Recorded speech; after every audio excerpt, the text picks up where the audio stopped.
Total cargo volume on the Northern Sea route contracted by 2.3% to 37 million tons in 2025.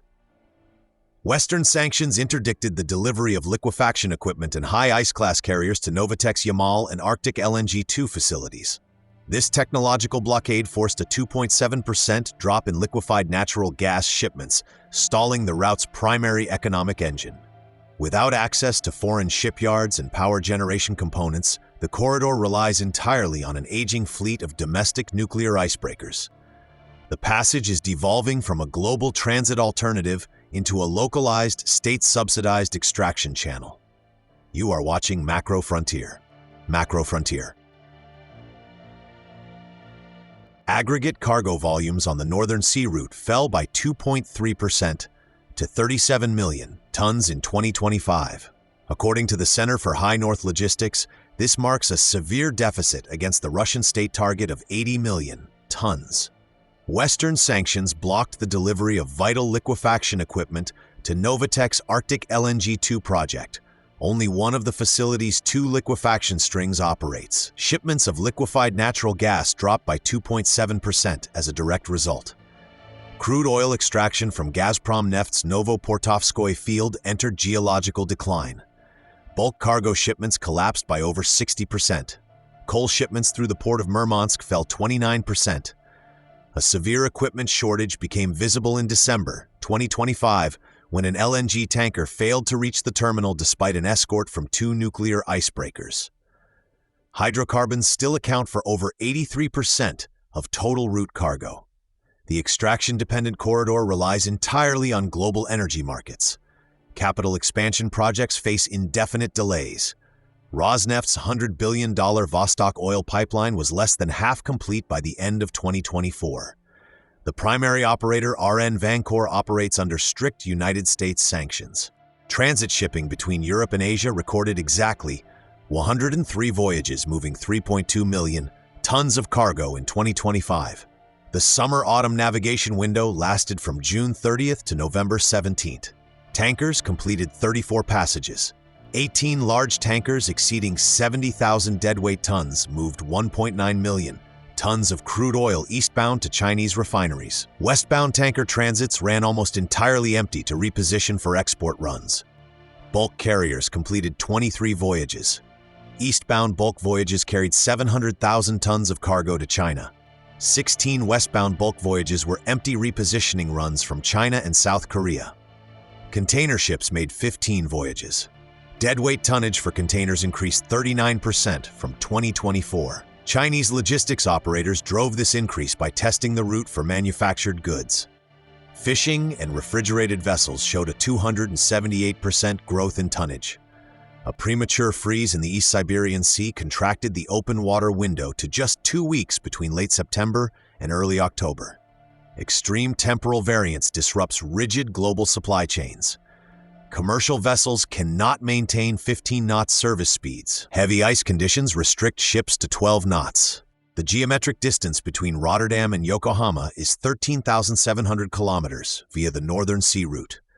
The Suez Canal route covers 21,000 kilometers. The Cape of Good Hope requires a 27,000-kilometer journey. Geospatial routing models confirm a 30 to 50% distance reduction. Ships theoretically save 10 to 15 days compared to southern routes.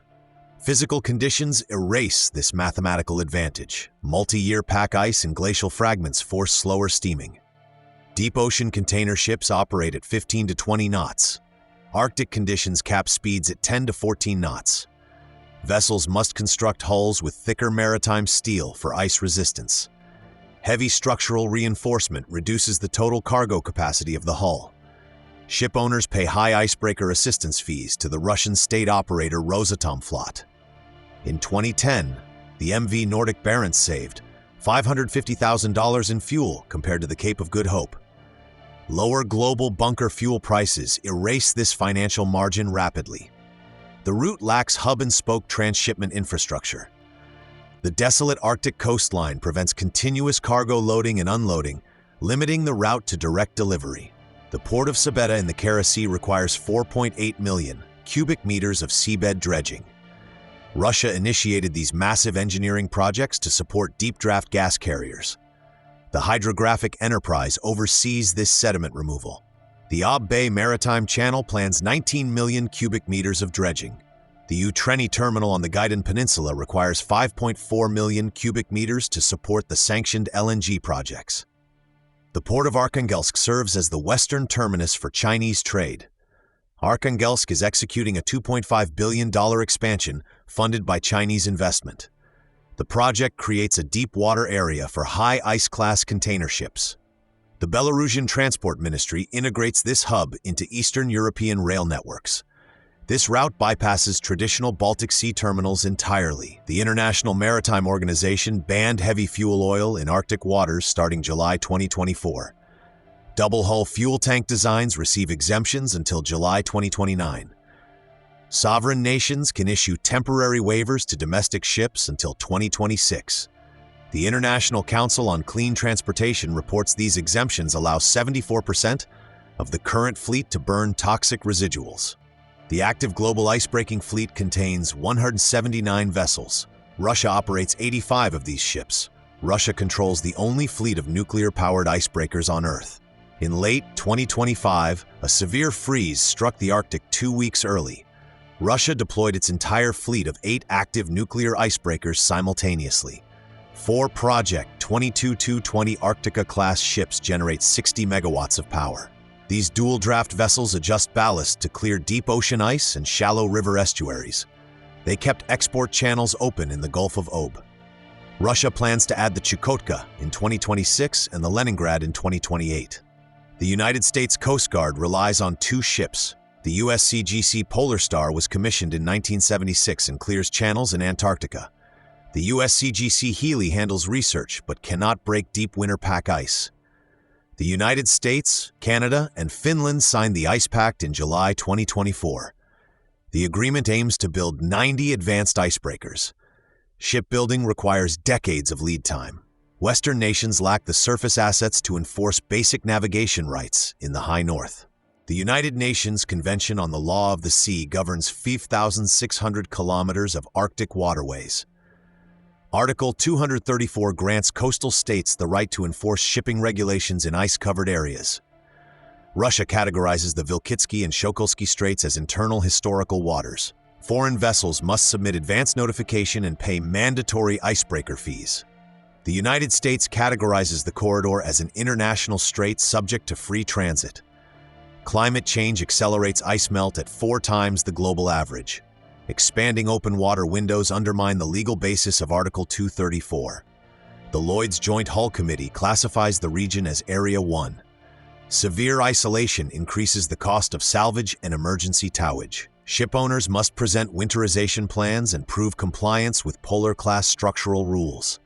Ships without ice-class certification face premium multipliers or absolute denial of coverage. Western insurers withdrew coverage for Russian vessels due to sanctions. Moscow issues sovereign state guarantees through domestic insurers to keep ships moving. The bow area demands maximum structural reinforcement against direct glacial impacts. Chinese operators moved 20,000 20-foot equivalent units of containerized cargo across the Arctic in 2024. Western shipping companies, including Maersk, exited the Arctic market. Chinese maritime operators fill this logistical void. The Chinese operator Nunu Shipping Line launched the Arctic Express No. 1 service in July 2024. The route connects Shanghai and Ningbo directly to Arkhangelsk. The company executed 14 voyages during the navigation season. Westbound ships carried automotive parts, plastic films, and industrial steel to Russian factories. Eastbound ships returned to China with Russian timber and paper products. The company recorded a 2.6-fold increase in container volume and reported direct financial profit. Nunu Shipping deployed 5 dedicated vessels for the 2025 season. The Arkhangelsk regional government signed an agreement for 12 export voyages in 2026. Easy Safe Trans Logistics dispatched the first Panamax container vessel across the ocean. The vessel Istanbul Bridge completed a direct transit between China and the United Kingdom in 20 days. E-commerce vendors test the route to avoid European terminal congestion. The European Space Agency processes 4.5 million sea ice motion vectors per week using radar satellites. Earth observation satellites map shifting ice dynamics in total winter darkness. The Copernicus Sentinel-1 radar satellites scan 400-kilometer swaths at 50-meter resolution. High-resolution surveillance allows icebreakers to bypass massive multi-year ice flows and optimize fuel consumption. Real-time data validates ice charts for London insurance markets. Arctic container traffic remains a fraction of global trade. Tens of thousands of containers compare poorly to hundreds of millions of tons of energy exports. The new polar bear damaged the Baltic Connector gas pipeline in the Gulf of Finland in October 2023. The ship dragged its anchor across the seabed. European authorities arrested the ship's master. The incident raised alarms among NATO members regarding the safety of new polar fleets. The route cannot rival the Suez Canal. The physical environment demands high capital investment. Global energy demand dictates the volume of cargo. Russian raw materials travel exclusively to Asian buyers. Western sanctions permanently altered the Northern Sea route from an emerging global transit corridor into a localized energy extraction highway. Chinese maritime capital and logistics operators will monopolize container traffic between Shanghai and Arkhangelsk. Russian nuclear icebreaker dominance ensures continuous hydrocarbon exports despite severe winter conditions. The United States and NATO allies face an expanding surface capability gap for the next decade until the ice pack delivers new vessels. Global warming increases open water periods, but prohibitive insurance premiums, hull reinforcement costs, and the absolute lack of transshipment hubs prevent the route from competing with the Suez Canal.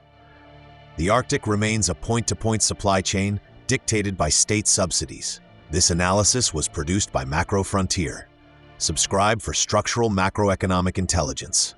The data does not care whether you are watching.